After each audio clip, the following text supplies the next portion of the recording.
as a Black Jamaican boy in Annapolis Valley, who are you in that sense? Who am I as a Black boy in Annapolis Valley?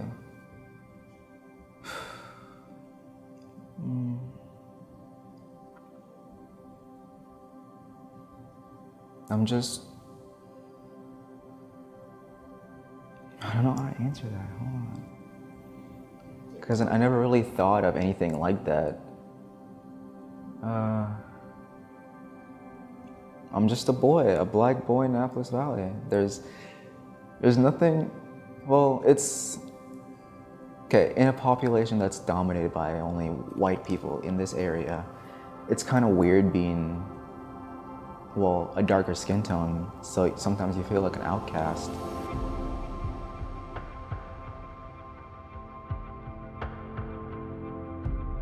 I gotta go check in with some people, so I'll check. Brother, I gotta talk to you. Yeah, I'll come back. Okay.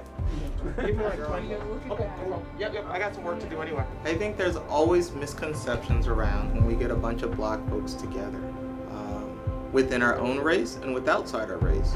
Some of them don't understand why we need a cohort. They were talking about like creating classes for all Black kids, and I was like, yo, sign me up real quick. When you talk about a cohort and you talk about school and education, if you can devise a system where everybody has a voice that can be heard, people should be all in.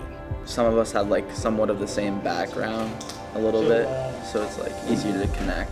The cohort just gave me an opportunity to like feel like I could fit in. From that cohort, they're finding their voice. We have 2 classes together, so we spent like a lot of time together.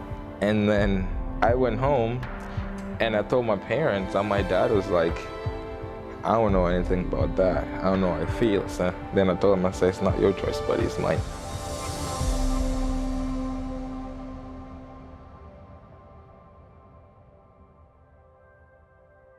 Without having, a group of students doing that, the students are doing the work for us.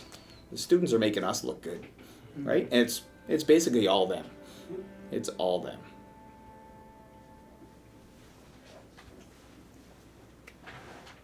Mostly to me. I was so used to being the only Black student in the class. And then there was no white people when I came to the cohort. What was that like, walking into a classroom and seeing 0 white faces? It was really strange, like I felt like I didn't know where I was.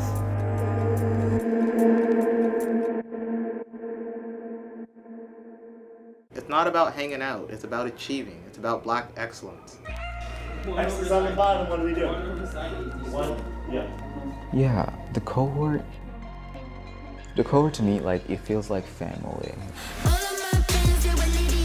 They have a group where they hang out, they have a safe spot in the school, Mr. Wiseman's room. Mr. Wiseman, he always looks out for us. How's it going? So this whole thing's 2. To be honest, I didn't know what to expect. Doing okay? They definitely teach me just as much as I teach them, for sure.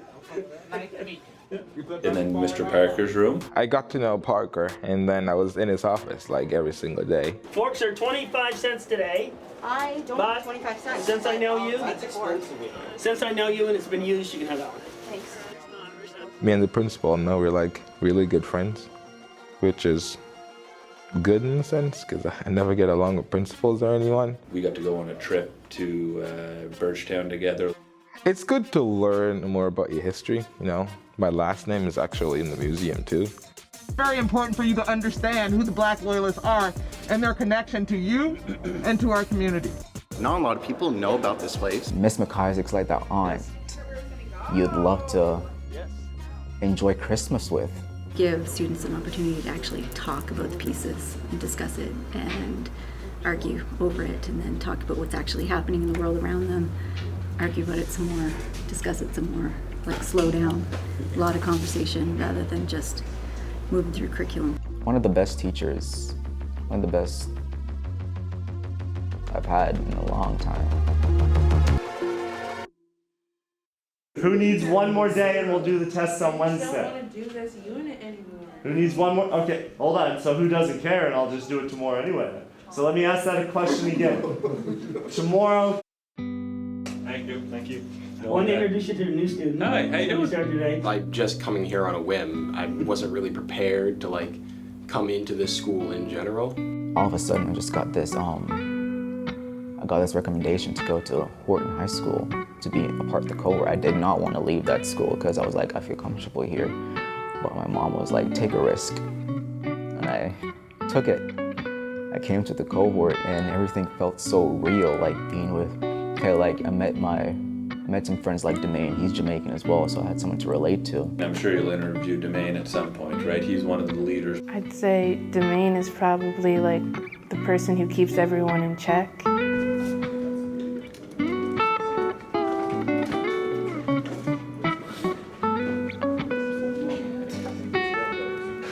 If I can make one teacher smile, I would change the whole school, and that's what I did. We should put you in the middle. Put you in the middle. Fine, come stay. Can I get a stool or something? Can I get up a little higher? We wouldn't have been able to give that message ourselves, right?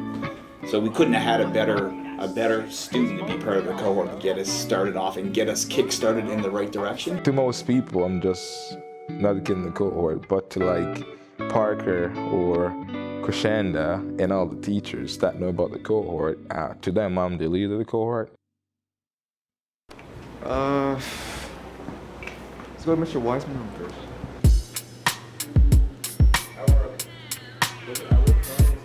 We do things that I wouldn't normally do, like we started a squash team. Mr. Wiseman got us into squash. Have you ever seen anyone black play squash? I didn't even know squash was a sport. If I wouldn't have been in the cohort, I would have never heard of squash and would have never played. They gave us rackets and shoes, so we all started from the beginning and learned how to play squash together. Definitely was a cool experience, like showing people that it's not just a sport that white people play.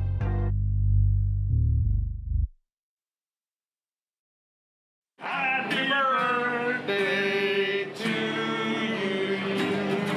She's so funny. Hey, don't go on the phone with him. Oh my God! Now she got phone-itis. Oh my goodness. Back in grade 10,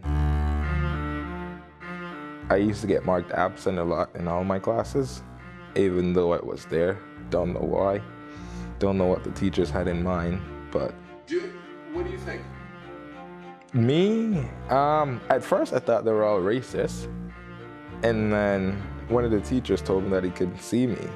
I was like, well, that's kind of messed up. Because normally I sit at the front of the classroom. All through grade 10, I was the only black kid in all my classes, so I'd sit at the front of every single class and they still would mark me absent. And my dad got pissed and I'm like, I don't know what to tell you. I'm in the class, I've never skipped a class a day in my life, and I've been to every class and they would just mark me absent all the time. So it's just like, I don't know, just gonna let it be. So when I heard about the cohort, I thought it would have been a safer space for me. And I wouldn't get marked absent, and I'll just feel like I belong there. I don't feel left out or anything. I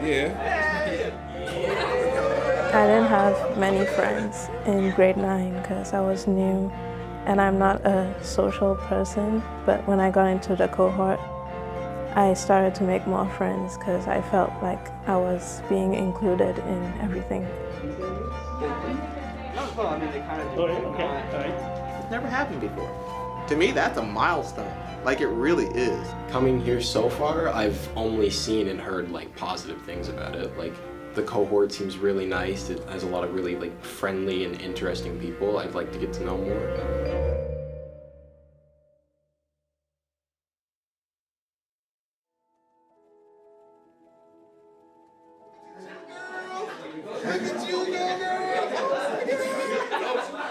My glasses are this one. I like to take pictures of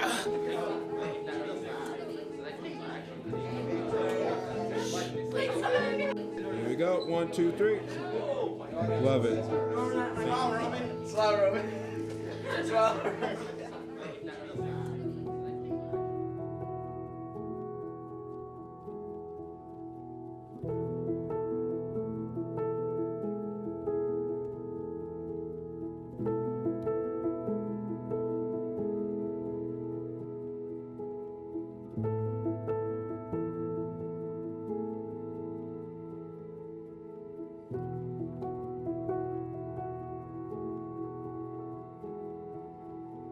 when I came here, it felt real. It felt like actual family members. You got the annoying ones, you got the bigger ones, you got the smaller ones. Yeah. That's what I like about the Cohort. You know, I'm going into grade 12 next year, so I kind of want to take that leadership role that, you know, Domain's kind of leaving behind here, and, you know, just, you know, even educate the 10s that are coming in the Cohort next year, and just really be that leader that the school kind of needs, you know. Yeah. And not kind of needs. No, it needs. Will most definitely need. Yeah. And your commitment to leadership is now etched in stone. Because I have to use this. Yeah, we get it on tape. I have to use this part of you, just like I have to. Yeah. Like you said that. Yeah, I'm gonna be a leader. Yeah, that's what he said. And so me as a leader, it's my responsibility to hold those who want to be leaders accountable to the leadership. You put that in the universe now. So now it's here. So those who identify, okay, that's what you want? All right, let me see what you got.